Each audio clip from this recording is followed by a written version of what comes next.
Halo, balik lagi dengan gue di sini Tegar Irsyad. Kali ini kita akan bahas film lagi, film horor yang katanya menjadi film horor terbaik tahun 2024. Dan film ini digadang-gadang menjadi film yang mengalahkan film Longlegs kemarin, yang juga menjadi salah satu kandidat film horor terbaik 2024. Dan apakah film ini sesuai dengan klaim tersebut? Dan film yang akan kita bahas kali ini adalah film berjudul ODT. This is not real.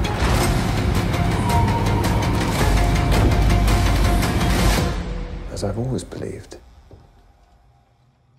there's nothing that can't be explained. Oke, film ODT ini film yang tayang di CGV ya, kayaknya belum masuk XX1 seingat gua. Dan juga film ini memang cukup terkenal ya, review-review dari luar bisa ku bilang cukup masif gitu. Jadi gue jadi penasaran gitu dengan film ini, dan juga tentunya gue tonton film ini kemarin dan juga bener aja. Ternyata film ini memang membawa atmosfer yang serem banget, dan bisa gue bilang gue cukup akhirnya bisa kaget lagi melihat jump scare-nya dan juga teriak gitu ya, karena ini jump scare-nya bener-bener di luar prediksi BMKG ini bisa gue lihat. Jadi ini memang berhasil secara horror, secara jump scare, walaupun jump scare-nya nggak banyak, jump scare-nya cuma bisa gue hitung 2 atau 3 gitu ya. Jadi ya ini film memang cukup berhasil secara horror dan secara atmosfer yang dibawakan oleh sutradara dalam film ini, yang dimana film ini disutradarai oleh Damian McCarthy. Damian McCarthy ini gue belum tahu ya dia track recordnya ya. 12 seconds later. Damian McCarthy ini memang juga banyak memproduksi film-film horor ya di beberapa tahun sebelumnya, seperti film Cavett, gue nggak tahu filmnya tahun 2020 itu. Lalu ada He Dies at the End tahun 2010, udah lama banget. Jadi memang portofolio dari sutradara kita ini di film ODT ini adalah sutradara yang memang cukup banyak berkecimpung di film-film horor. Dan selanjutnya juga dibintangi oleh nama-nama yang gue juga nggak cukup familiar ya di sini ya, seperti ada Caroline Bracken, ada Johnny French, ada Steve Wall, Joe Rooney, ada Caroline Menton. Jadi memang nama-nama yang gue nggak familiar juga dengan aktor-aktor di sini. Tapi secara review nggak mengecewakan, nanti akan gue sebutkan di segmen review tentunya. Dan untuk sinopsis film ini ya menceritakan sebenarnya nggak cukup ribet ceritanya, simple banget ceritanya sebenarnya, dimana ada Danny di sini. Danny adalah seorang wanita yang dimana dia seorang istri dari seorang dokter, yang dimana Danny ini baru aja menempati rumah barunya, dimana dia baru aja punya rumah baru, dan rumah barunya ini memang setup tempatnya ini creepy banget gitu ya, rumah-rumah kayak kastil gitu bentuknya, dindingnya batu, ubinnya batu. Yang dimana dia ini menempati rumah ini bersama dengan suaminya bernama Ted, dimana suaminya ini memang bekerja sebagai dokter kejiwaan di rumah sakit jiwa setempat di kota tersebut ya, deket dari rumahnya. Yang dimana memang tugasnya si Ted ini sebagai dokter sering dapat shift malam, yang dimana itu artinya si istrinya, si Danny ini harus bermalam sendirian di rumah barunya ini. Yang dimana rumah ini emang benar-benar baru banget, nggak ada listrik, nggak ada sinyal ya. Dimana sinyal teleponnya juga cuman ada di satu tempat, satu spot. Yang dimana sinyalnya cuman dapat di ujung atas rumah tersebut gitu. Jadi kayak di lantai 2 di deket plafon gitu lah. Yang dimana intinya artinya di rumah ini kalau emang Dani mau selamat itu peluangnya dikit banget, karena ada sinyal telepon tuh cuma ada di atas gitu. Yang dimana tentu aja karena emang ini film horor, malam itu tiba-tiba si Danny ini mendapatkan ketukan pintu misterius, dimana saat ia membuka jendela gitu di pintunya, jadi pintunya itu ada jendela kecil gitu ya, bisa dilihat di trailer juga, dimana yang mengetok pintu itu adalah ternyata pasiennya dari dokter Ted, yaitu notabene adalah suaminya. Yang dimana dengan ekspresi yang panik nih si pasien ini berbicara bahwa ada sosok yang masuk ke dalam rumah itu, yang dimana notabene ketika dia ngetok-ngetok pintu itu si Danny itu baru aja dari luar untuk bisa ngambil barang-barang di mobil. Jadi ketika dia masuk ke mobil untuk bisa ngambil barang-barang, pintunya itu kan kebuka, dan dimana ketika si Danny udah selesai ngambil barang, tentunya dia masuk lagi dan menutup pintu, dan ketika tutup pintu itu diketok-ketok lah oleh si pasiennya dokter Ted tadi, dimana memang pasiennya dokter Ted ini udah pasti orang agak-agak kurang waras ya, karena kan juga dia kan berada di rumah sakit jiwa gitu ya. Tentunya itu membuat Dani semakin panik dong ya, diketok-ketok oleh orang misterius yang ternyata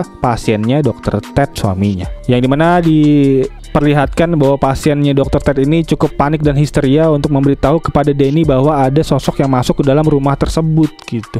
Yang dimana tentunya Danny makin bingung, makin galau apakah bisa mempercayai si pria misterius pasiennya Dr. Ted ini. Dari premis tersebut jalan cerita akan mengalir sampai ending, dan tentunya teman-teman pasti penasaran banget ya seperti apa kelanjutan dari premis tersebut. Apakah si Danny akhirnya membukakan pintu kepada pasiennya Dr. Ted yang misterius itu untuk bisa membantu orang yang masuk, atau mungkin itu hanya halusinasi semata dari pasiennya Dr. Ted, juga nggak tahu juga gitu ya. Jadi tentunya bisa teman-teman langsung tonton aja, gue nggak mau spoiler karena itu salah satu premis penting dan juga itu adalah premis yang memang membawa kita sampai akhir ending nanti. Dan tentunya dari situ atmosfer yang dibangun memang benar-benar gue rasa cukup creepy ya, dimana gue ngeri banget di sepanjang film ini untuk bisa nonton dan memang harus fokus.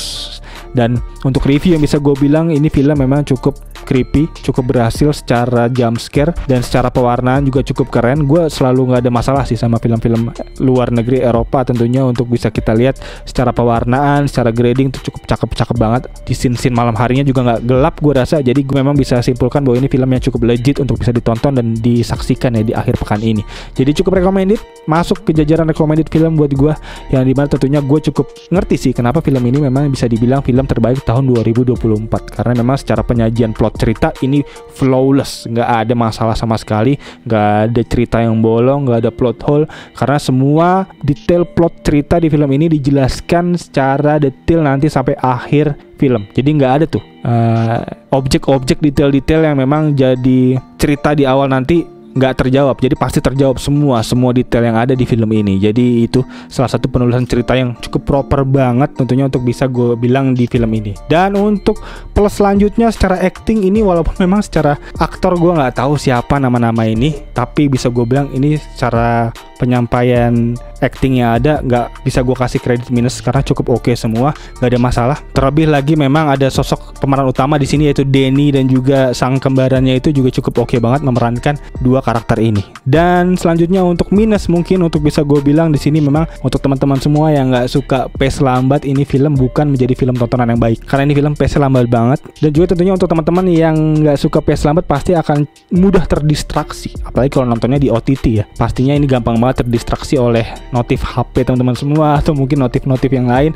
Ini gampang banget karena tentunya untuk teman-teman yang nggak suka pace lambat kayak gini pasti akan mudah hilang ya untuk fokusnya di film ini. Ini pace lambat banget, bisa gue bilang slow burner abis gitu ya. Dan juga untuk penilaian dari gue untuk film ini, bisa gue bilang ini film yang cukup worth it banget ditonton, cukup recommended, film yang nggak panjang, cukup singkat, dan juga jalan ceritanya juga nggak cukup ngejelimet. Ini ringan banget jalan ceritanya dari poin A ke poin B.